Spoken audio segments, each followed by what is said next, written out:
Today, we'll give you a coaching update, and maybe there are two guys the Charlotte Hornets are zeroing in on. We'll talk about that, plus continue the player capsules. We'll talk about Kelly Oubre, what went right and what went wrong. Nick Carboni joins us as well on the Locked On Hornets podcast.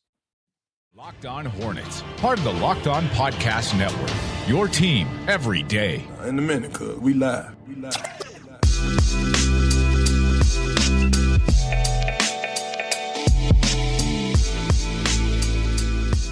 It's Locked On Hornets. We're part of the Locked On Podcast Network. It's your team every day. Today's episode is brought to you by BetOnline. They have you covered this season with more props, odds, and lines than ever before. BetOnline, where the game starts. Thanks for making us your first listen. We're free. We're available on all platforms. That includes YouTube. You can follow us on Twitter at Walker Mail, at Doug on Twitter at Doug Branson LOH, the show handle at Locked On Hornets, and Nick on Twitter. Nick Carboni of WCNC. You can follow him on Twitter at Nick Carboni, WCNC. It's been a while, man. How you been? I'm good. Just trying to cruise into the slow time of the year, if there is one in covering Charlotte sports. But obviously the Hornets are keeping us busy and keeping us guessing a little bit too. So it's been interesting. Been an interesting month since, 3 weeks since James Borrego got fired. It has been an interesting month. Yeah. So no, you go to the Carolina Panthers draft, and now here we are where the Charlotte Hornets aren't even done because we're still looking for a new coach for this organization. And it's weird, right? It's not that the timing is so spectacular. It's just that we thought if James Borrego was going to be gone, it might happen immediately after that play-in game. But it happened, I believe, 9 days after the season ended. We still don't have a new coach here in Charlotte. The Sacramento Kings have named one, and Mike Brown, but he was never a part of the process here. There is somewhat of a coaching update. Danny on the chat tweeted at us, Doug, what's the coaching update that he gave us when listening to Jake Fisher's podcast? Well, on Jake Fisher's podcast, which is titled, Please Don't Aggregate This. Sorry, Jake. That's exactly what we're going to do. Well, listen, you can't drop juicy tidbits like I'm going to tell you that he dropped and expect it not to be aggregated by podcasts like ours. So on his podcast, he was discussing some of the coaching rumor mill, and apparently there are whispers that the Hornets may be willing to not only give their new head coaching responsibilities, but also general management responsibilities. We know Mitch Kupchak's future is in question. He's unquestionably part of this process, but will he be the general manager moving forward? Will he move to another role within the organization? We don't know that definitively yet. Jake Fisher saying that Michael Jordan and company open to opening the pocketbook as well, that they're looking to spend here, and that's I think that's a positive note. And he lists D'Antoni as the name to watch. That's where the heavy conversation is happening right now. Yeah, I have a lot of thoughts on this. You know, with that happening, it immediately takes me back to the past two regimes: Rich Cho and Steve Clifford, Mitch Kupchak and James Borrego. You know, it looks like there might have been some, not fights, so to say, but some disagreements between James Borrego and Mitch Kupchak, particularly at the center position that we talk about so much. JB always wanted that guy. Mitch Kupchak decided to shop at the bargain bin, try to get some prospects through the draft, and it just never worked out to the point where JB was comfortable with that center rotation. So you had that happen. Of course, this was all coming off of the absolute fighting that took place between Rich Cho and Steve Clifford, where it is well documented, it is well reported. Those two did not see eye to eye. There was an analytics against the old traditional, against I want this player, you want that player. There was that whole fight. And I wonder if Michael Jordan is just tired of it. I wonder if the Charlotte Hornets are just, look, no more of this not being on the same page. Mitch Kupchak, you help me figure out what guy you think can take this organization to the next step. You take the old man advisory role because you've been in the game too long. It's done. We want to move on to a fresh start. And you can just be a part of the organization, but you're not going to be the head decision maker. I wonder if that plays a part in all of this. Nick, what do you think of when you hear maybe that update from Jake Fisher? I think the interesting part to me, and you guys kind of noted it, is willing to spend all that money and give somebody all that control. Is that going to be a continued pattern for Michael Jordan as an owner with this new coach? Because that's obviously something we haven't seen. Is he going to now be more willing to dip into the luxury tax and spend for free agents and spend for his own players with Miles Bridges up and give that new coach with all that control the ingredients that he's going to think he needs. And, it just seemed like Darvin Ham was maybe a little bit getting a little bit out of reach, and maybe the Lakers were going to be the ones to kind of land him. Yeah. So maybe this puts Michael Jordan and the Hornets back in play by offering this up. And with D'Antoni, I mean, if you're going to get, and I know, and I'm sure we'll break it down, the positives and negatives of him as a coach, but if you're going to get a name that big, if you're going to get somebody that has kind of just been chilling for a few years to come back and take over a team that isn't, just destined to make the Eastern Conference Finals, you got to throw something else his way as well. So look, here's the deal. Part of this scares me because the head coach / GM role has so rarely worked in the NBA. I mean, I think Greg Popovich in San Antonio is the list, and there's a sort of a weird relationship there with Pop and R.C. Buford and who's doing what. But you can name a number of examples where that whole role has been criticized or has failed spectacularly. Mike Budenholzer in Atlanta, they were able to get some success, but ultimately it didn't work out. And Doc Rivers, I mean, it's failed spectacularly in a few of those instances. And I just think there's too much conflict of interest. There might be just too much responsibility in both of those roles. And that part scares me. But it might be the only card that Charlotte has to play to convince a big name like a Mike D'Antoni or a Darvin Ham to come to Charlotte. I mean, there is a little bit of convincing that has to happen for Charlotte to get someone to choose their organization over, one of these more vaunted jobs like a Lakers job. So I like the idea that they're willing to play this card. I like the idea that from Jake Fisher that Charlotte is willing to open up the pocketbooks, because I feel like that's one area where, the ownership can exert some control over a situation by paying a lot of money and not hurt the team long term. Yeah, I understand the trying to put glitter on this job that is the Charlotte Hornets, where it's not a bad one. I don't mean it like that. It's a small market, right? You're kind of talking about wanting to give this coach more power in order to draw them in and see this job as more attractive than maybe what it really is. I still don't like it. I never like, really in any sport, giving any one person the head coaching title along with the GM title, because the decisions are so many times affected by one hat that you have to put on. For instance, you get to the NBA draft, and let's say the most talented guy on the board is a position where you already have that kind of taken care of, but he's clearly more talented than everybody. Well, you need a center, and we just need to go ahead and get what the best center is on the board. And it's going to help me, I think, win more games and not necessarily look towards the future. Me as the head coach, along with this GM title, I'm just going to go ahead and take that guy to help me win more games this season. So many times, too, if you have the pressure on you, and it reminds me of Stan Van Gundy, who had this type of responsibility up with Detroit. He had this responsibility. They make that trade for Blake Griffin. I didn't love the trade when it happened. They get to an 8 seed in the Eastern Conference playoffs, and then he's bounced, but he's sold out to try to win right then and there. So it's not going to be nearly as much of a problem in year one, maybe year two, but if that pressure is ramped up, and look, if the Charlotte Hornets are looking to win right now from upper management, the pressure is going to be immediately here. Like James Borrego won 43 games and got bounced. So maybe it is by year two. And then by that point, you're making decisions for the now and sacrificing the future. Like, this head coach is going to have responsibility over how he is able to give out picks. Like, that's what I don't want. And that's what always makes me a little scared about this thing.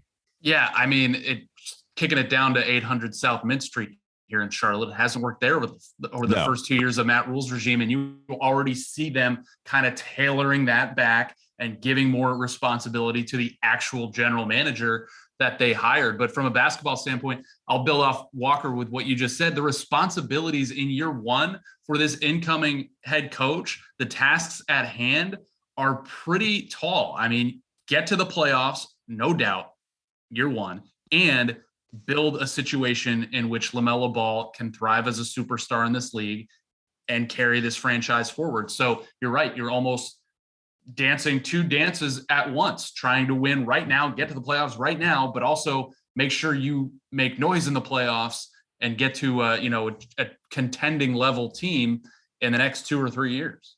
It's hard to dance two dances at once. I've tried to dance one dance at once, and that's difficult. I can't do enough. one at a wedding. So I mean, I can't imagine coming in and trying to do that. So two is tough. Listen, this whole thing scares me, but I'm ready to be scared. Okay, I'm ready to win 50 games, and I think to win 50 games, you have to take risks. You have to be scary sometimes, and I'm ready to be scared. I think to me, the one thing I think we do know, if these whispers are true, if the rumors are true, and they are willing to give out that role, to me that means they are targeting Mike D'Antoni. I just think that means he's number one on the list. I know Walker, you said that Darvin Ham, include that name as well, but to me this just screams Mike D'Antoni. No, and Mike D'Antoni is going to be up there. I think it's probably those two. So out of all of the coaching candidates that we've looked at, a David Vanderpool, Mark Jackson's only been linked in the fact that LaMelo Ball was interested, that his camp was. There hasn't been any interest, I think, from the Charlotte Hornets standpoint as far as what I've seen. But a Charles Lee, a Sean Sweeney, yet none of those guys fit that bill of, hey, let's just throw all of this responsibility at him. It's Mike D'Antoni and it's Darvin Ham, who has been such a hot candidate for the past 3-4 years. He's been trying to pick his spot. And if they want him to pick this spot, then they say, hey, you have control over this too. You get to do whatever you want with this team. And so you're right. Mike D'Antoni, Darvin Ham, at least in my opinion, looks like your guys too. Those would be the two guys to take note of. All right. Coming up next on the Locked On Hornets podcast, Hum Diddly Dee! We're going to talk maybe a little more about the coaching search, a couple of things I want to finish up on, but also we'll continue the player capsules. Kelly Oubre, how would we evaluate his past season? That's coming up next, but not before we talk about Athletic Greens. So you ask, what is this stuff? With one delicious scoop of AG1, you're absorbing 75 high-quality vitamins, minerals, whole food source superfoods, probiotics, and adaptogens to help you start your day right. This special blend of ingredients supports your gut health, your nervous system, your immune system, your energy, recovery, focus, and aging, all of those things. It's lifestyle friendly too, whether you eat keto, paleo, vegan, dairy-free, or gluten-free, it helps you in any of those facets. Contains less than 1 gram of sugar, no GMOs, no nasty chemicals or artificial anything, while still tasting good. To make it easy, Athletic Greens is going to give you a free 1-year supply of immune supporting vitamin D and 5 free travel packs with your first purchase. All you have to do is visit athleticgreens.com/NBA network. Again, that's athleticgreens.com/NBA network to take ownership over your health and pick up the ultimate daily nutritional insurance. We'll talk a little more about the coaching search, but also how did Kelly Oubre play this past season? Coming up next, Locked On Hornets podcast. This is Locked On Hornets. Then I clicked on M. Thomas. I'm like, who the hell is M. Thomas? Matt Thomas is his name. Oh, NBA legend, Matty Thomas. Matt Thomas, I'm pretty sure Matt Thomas served me at an Applebee's the other day. It's time for more of the Locked On Hornets podcast. Nick, as a respected member of this group of Charlotte media, who is the guy that you would most want to talk to as the head coach of the Charlotte Hornets? Would it be a Mike D'Antoni? I guess we don't know much about the assistant coaches, but I feel like Mike D'Antoni. Who do you want to chop it up with? Yeah, like I feel like D'Antoni would be that guy. I mean, just have the Q&A, who you think you're going to get good quotes from. I think D'Antoni could fit that bill pretty well. Yeah, I mean, I feel like Darvin Ham seems really intense, so I'm not sure like what his sound bites would be like. Yeah. Obviously, he's an assistant, haven't heard much. Yeah, D'Antoni, he's Italian, he wears his heart on his sleeve. Come on, like that's the guy for the quotes, but I don't know if it's the guy for the team. Between the two, I'm very intrigued by Darvin Ham. He brings he's kind of a mystery man, right? Don't know much about him, as certainly don't know as much about him as you do about D'Antoni to this point. Doug, I feel like we could get D'Antoni on and have some fun here on the podcast if that would happen. If we could get him on, I think he would be able to chop it up. Figure out how to say his name. I've heard it all over there. Carboni's saying D'Antoni. Well, look, let's go to. Carboni's saying. You got the I at the end of the name. Right. I mean, I think you might be the expert. Nick, whatever you say is how we're going to pronounce it from now on this podcast. It might be wrong. I mean, I'm just simplifying it, and D. and Tony. See that well. We got to right to me. Thank you for explaining that to Italian, us. So I wouldn't trust me. Okay, well that's fine. We'll go D'Antoni. We've had a lot of pronunciation problems on this podcast, regardless of who we've been talking about. Yeah, it'll be interesting. Like if D'Antoni is the guy, I don't think we've seen him have that responsibility. It was obviously Daryl Morey with the Houston Rockets, with the New York Knicks and the LA Lakers. The Lakers roster was already set up. Remember, he took over, I believe, the Kobe Bryant, Dwight Howard experiment, which maybe that was Mike Brown. I forget the switching there. But anyway, well, it'd be interesting too, right? Because D'Antoni and Kupchak have a history. So if D'Antoni does come in and says, I would like to be the GM, that's sort of odd. Yeah, no, they do have the history that was documented when I'll come to your organization. That's fine, but I need your job. All right. Well, one of the decisions, and it is interesting too, because we just haven't figured out exactly what's going to take place with Mitch Kupchak. And that also scares me because it feels a little, well, we'll just figure it out on the fly. I was like, all right, well, what if they don't want the coach to have GM responsibilities? Does Mitch just want out? And then are they going to have to hire somebody new? That feels a little not planned. And that's a problem. I would like a plan, and I haven't figured that out yet. So I guess we'll see what the Charlotte Hornets are going to do. Regardless, whoever is the GM, whoever is the head coach / GM, they're going to have to figure out with what they want to do with this roster. And that includes a Kelly Oubre, who agreed to a contract that only had guaranteed money coming in that first year. So you would imagine that Kelly Oubre is very much a risk to be off of this roster next season. In fact, I would say that would be the right thing to do, but it was because of everything that went wrong, certainly in the last 2/3. We're going to look at the first third real quickly and always start with what went right, because at that time, Doug, we were talking about this guy as being a legitimate 6th man of the year candidate. It felt like that would always, kind of fall off, but not to the degree in which it did. He was playing so well. I know you have some of the stats too that you wanted to talk about with the first third of the season, but the guy was shooting so well from 3. He was really helping this team out. He was scoring quite a bit of points for this squad, helping them win games. Like in those wins, he was always a pretty big contributor.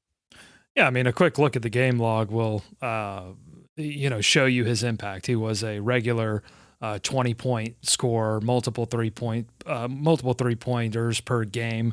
I can show you quickly the game score trend line from cleaning the glass.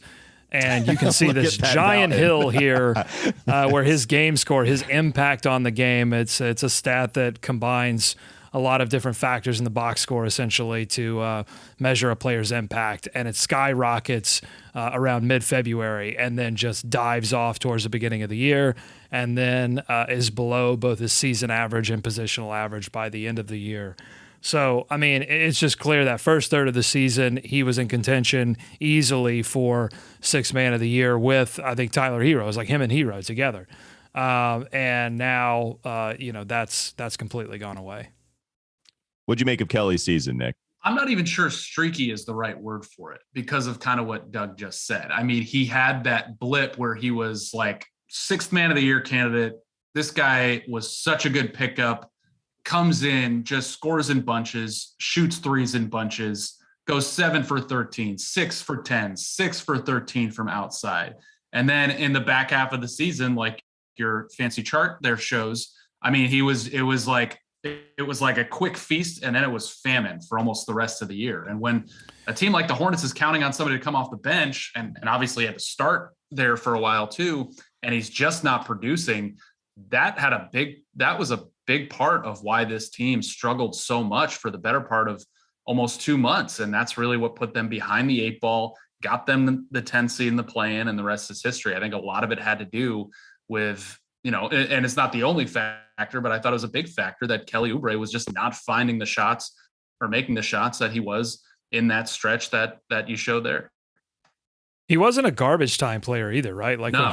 when he scored a lot of points, the Hornets tended to win. Like in that 3-game winning streak to start the season, he had a 25-point game where he was 9 of 13 from the field, 4 of 7 from 3. He had 37 points in that big win against Memphis, 118-108 in November. Played 31 minutes, 13 of 17 from the field, 76.5%, 7 of 9 from 3. Just monster games. During that 5-game win streak, he had 37, 12, 10, 14, 16. They followed that up with a 3-game winning streak after a loss to Atlanta, and he had 21 points against Orlando, 27 and what I thought was also a great win against Minnesota, where he was 7 of 13 from 3. I mean, it's easy to forget because of those 2/3, but there were some games where I was going like, what is happening? Kelly Oubre is like one of the best shooters in the league right now.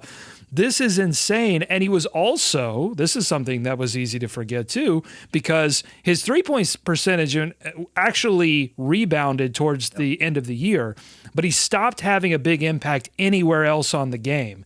And it's easy to forget that in that first third of the season, he was also a steals machine. In the month of December, he averaged 1.7 steals per game. And in the previous months, November and December, he was almost reliable for a steal a game. And I think he had a lot to do with how fast this team played, because when you went to that bench unit, you could still rely on getting out into transition because of those steals. So he was also giving you that in the first third of the season. He was he was a shooter primarily, but he was also a little bit of a multi-tool player for this team early in the year.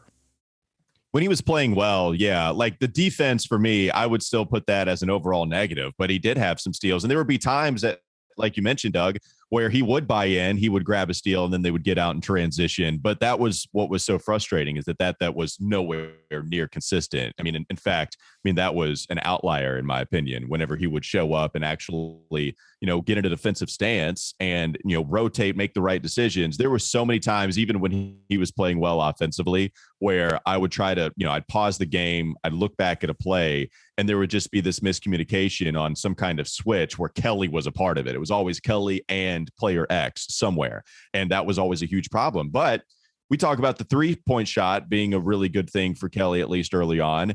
Doug, we talked about driving Kelly being the most efficient Kelly as the season went on. And if you look, he actually took, 40% of his shots this season taken were inside the 3-point line, compared to last year where 60% of his shots taken were inside the 3-point line. He let it fly this year like no other season before that. But when he shot those 2-point shots, he was really efficient because he's athletic. He was finishing well at the rim. It's just the guy wanted to let it fly. And plus, like, one of the problems that I had with Kelly coming over to this team is he's a ball stopper. He's not going to move it. And this is a team that is so good at moving it around the court and trying to figure out who should take the right shot. Well, this guy's assist percentage was lower than it even had been in recent years.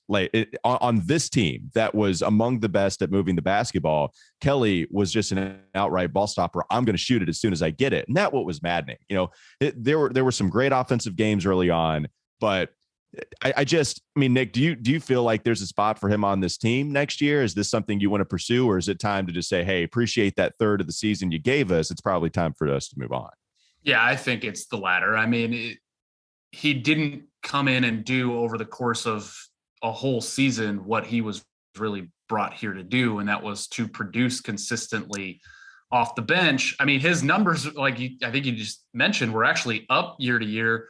But he still had, his 3-point percentage over the course of the season was down the pack in terms of the Hornets statistical sheet. So, it's an expiring contract, obviously was front loaded. I think you definitely take a real hard look at what else is out there, but you do need to have somebody here that can come off the bench and shoot. You do need to have somebody on this roster that can produce consistently from outside. And obviously defense is going to be a big part of their next part of their evolution. So you need to get that figured out too. So he really doesn't, he only checks off one of the boxes really over the course of his career. And he didn't do that, all that well for 82 games this year. Last thing for Kelly, or go ahead, Doug. No, it all comes down to how ready is Book Night. I think can Book Night offensively replace, and stay on the floor defensively? Can he replace what you had from Kelly? Well, and Kelly, one of the arguments for him coming to this team was that we knew Gordon Hayward was going to be injured at times, and Kelly would be able to come in and help out. And Gordon goes down, and it's funny. Kelly Oubre played better when Gordon was available, and then Gordon goes down with that injury. He doesn't play the rest of the season, and that's when we were really getting bad Kelly for the rest of the year. So look, Kelly had 10 3-pointers made in a game this season. I had to say it in our season in review, we had to mention that he made 10 3-pointers in a game in which he only took 15 of them. Well, how many of that was in the fourth quarter? Was it 9, 8 of those that he hit? I have to look it up. But that was the game against Indiana in January 26th when they scored 158 points. Kelly Oubre dropped. They had 45 in the fourth quarter. Kelly Oubre dropped 10 threes. So, yeah, look, I mean, there were definitely some negatives, and it cost him playing time as the season went on, and his role was really diminished by the end of the season. But for that just brief moment, it was magical. We just have to give it up to Kelly and Ubi. He was fun Ubi. to watch. He was Yes. fun to cover. Absolutely. There's no doubt. And he helped them win some games. It just, over the course of the year, it just didn't happen the way that they probably expected or wanted to, bringing him in. All right. Coming up next on the Locked On Hornets podcast, a part of the Podcast Network. Sorry, I never know how much time to give you, but there you go. We're going to get it figured out at some point. Summer is coming, and with summer, you're going to need some food on the go. Built Bars are the perfect snack to take with you on family vacations. Throw them in your bags. You can throw them in your kids' backpacks, and you can make sure everyone has a bar so you're fueled for your summer adventures. And the best part about Built Bars is that they're healthy and they're delicious. You don't have to sacrifice one or the other. A lot of times, the bars really just top out at 130 calories, maybe 150, but they're covered in 100% chocolate. They're high in fiber and they're high in protein. They're low in sugar. And as I mentioned, they're low in those calories. Go to built.com, use promo code LOCKED15 and get 15% off your order. Again, use promo code LOCKED15 for 15% off at built.com. We'll finish up our Kelly conversation coming up next on the Locked On Hornets podcast. This is Locked On Hornets. We need Mitch Kupchak to throw a party like Sam Presti. Can he party like Presti? And Russell Westbrook? Yeah, but who are you going to get to perform? Because remember, they got Nas. They did get Nas. Man, who is Mitch Kupchak getting to that party to perform? Can we get Nelly? No. Master P. Yeah, I hate you right now. It's time for more of the Locked On Hornets podcast.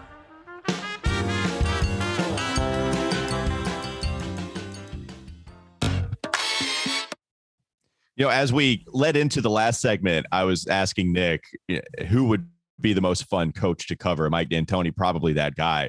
You know, Kelly was a fun interview. You know, when he would have his media access, the guy, I mean, he would talk. That's how it's all love. It's all love. That's man. what it was. Yeah. I do love Kelly. Like just listening to him talk. There's a chance that, I mean, listen, if they're like, okay, like he can be more consistent. Like if it's not like it's a sure thing. Like he's gone to me. Maybe it is to some other guys, but he certainly provides that level of intrigue with what you've actually seen off the court and on it.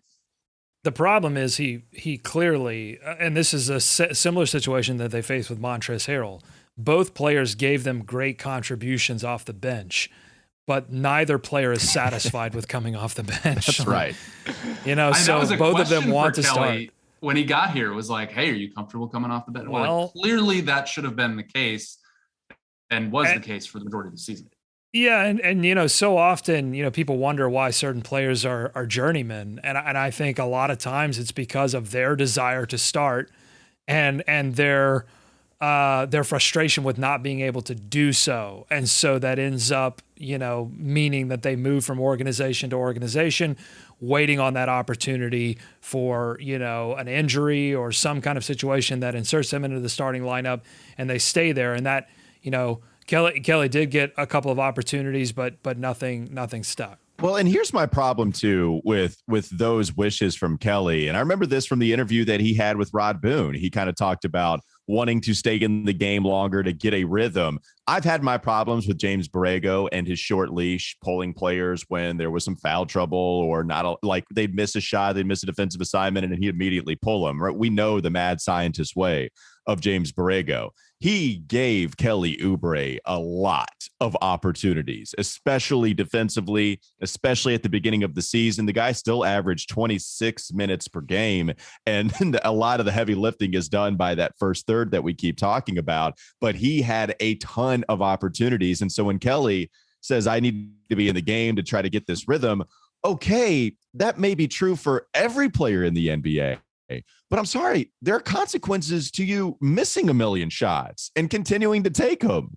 And at some point, you're going to have to bring in Cody Martin, or you're going to have to go with a different rotation, Jalen McDaniels, who was actually out here defending and not missing a million shots. And this happened with Golden State too. You know, we know at the beginning of this season, he was maybe even just mini camp and going down to Miami with the guys, saying he's ready, and he was already having the most fun he'd had in years playing basketball with Charlotte.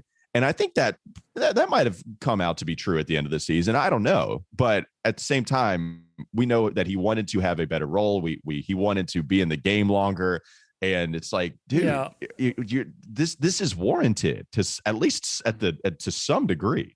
The difficult part of his defensive issues were often a result of some offensive struggles. And what I mean by that is, like, he would take a lot of quick threes, and missed quick threes in today's NBA lead to transition opportunities. And it just so happens that he really had very little interest in playing transition defense a lot of the times. Like, half court, a lot of players on this team were getting back cut and not paying attention on defense. And so I'm not really going to fault Kelly over anyone else, but I thought particularly he was one of the worst transition defenders on this team. And if you look at the D LeBron numbers from Basketball Index, which a lot of people do to get some indication of defensive impact from players on this team, Kelly Oubre was second to last by quite a big margin. Third to last was Isaiah Thomas. Last was James Bouknight. Kelly Oubre at negative 1.39 was one of the worst defensive players by a significant margin on this team. I mean, when the only people behind you are Isaiah Thomas and James Bouknight, who didn't get a ton of time this season, and Isaiah Thomas is like 5'10", and well-established, not a good defender in this league. It goes to show exactly what took place from Kelly Oubre. Nick, what are some things that you want to see? Who is your favorite to get the head coaching job here with the Charlotte Hornets, as far as like who you kind of wanted to see? Did you have a problem with an assistant coming in? Did you want it to be a well-established guy? We haven't gotten your thoughts in so long after they moved on from James Borrego. Sam Cassell's not on the list. I really like the idea of him because I think he checks the two boxes that you would need. A former player, a former guard, a longtime assistant, somebody that is clearly going to, relate to the players, but also bring some coaching chops in. I think Darvin Ham maybe, kind of in the same boat with that, a little bit different of a career, obviously, than Cassell. I did think there needed to be some big names on there, some former head coaches. So D'Antoni, I think I know there's a lot to say about him. I know there's a lot of disappointed, fans of various teams that he's coached and didn't get as far as they thought he should, but the guy got 50 wins. Got to conference finals. I'd be happy with Doug's that number, and he's won 672 games in the NBA. So that intrigues me as well. So the list is a little different than I thought it would look in terms of who the names are, but I think there needed to be some big names. I mean, those are the top two guys, D'Antoni and Darvin Ham. I think we've established that. The other guys on the list, to me, like Atkinson and some of the other assistants, Vanterpool, I know is intriguing too. But you fired James Borrego, and how is bringing in another assistant who developed guy, we're past that point with this team, right. I think, and it needed to be somebody that takes them to that next level. Yeah, anyone that's disappointed, any fan base that's disappointed with D'Antoni as a head coach is a spoiled fan base because they have tasted the nectar of playoff series wins. I'm thirsting. I am dehydrated. I want a play-in win. I mean, I'll take a play-in win at this point.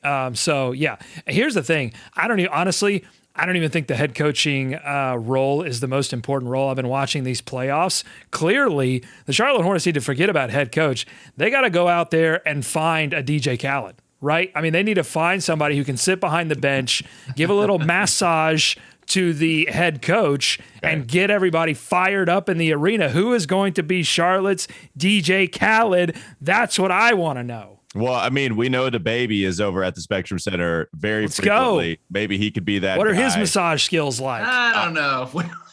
We don't want him there. We do know that he's there a lot, but that is true. Yes, we should have. That's been the second controversial figure I think I've brought up, and like I don't know a ton about him. I'm gonna have to do my research. Gonna be honest with you. Yeah, we don't really It's need out him there. We just know that he's out there at the Spectrum Center a lot.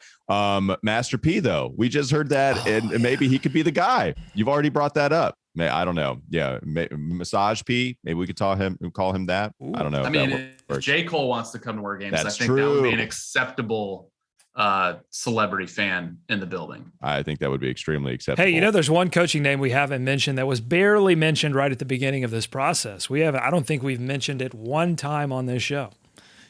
And it is Jerry Stackhouse. Could you imagine if Michael Jordan built how that's going? If Michael Jordan hired Jerry Stackhouse to be the next head coach of the Charlotte Hornets? Could you imagine? I would love that scenario though, right? Because you would have Michael Jordan, Mitch Kupchak, Buzz Peterson, and Jerry Stackhouse as your What's Mount Anton Jameson up to? Yeah, Can he join the party? He's a scout. He's a scout. Bring him on. Bring him on. Sheed back. Bring Sheed Let's in the go. building. Sheed's Come on. he's in coaching. Sheed's coaching right Exactly. My nostalgia, my childhood love for basketball would come out immediately. And support this team even more so. The Hornets would have to switch to Argyle something. Yeah, Argyle alternates. Let's transition every year from teal to Carolina blue, just a little more so. Those city editions, they're going to be looking a lot like what they wore in Chapel Hill back in the 80s at some point. All right, that'll do it for Locked On Hornets. Thanks to Nick for joining us here on the Locked On Hornets podcast. Follow him on Twitter at Nick Carboni, WCNC. Thanks for making us your first listen every day. Make your second listen Locked On NBA. From the first jump ball of the play-in tournament to the last possession of the finals, Locked On experts take you deep inside the playoffs with insight and analysis affecting all 30 teams. Have a great rest of your day. We'll be back with you tomorrow.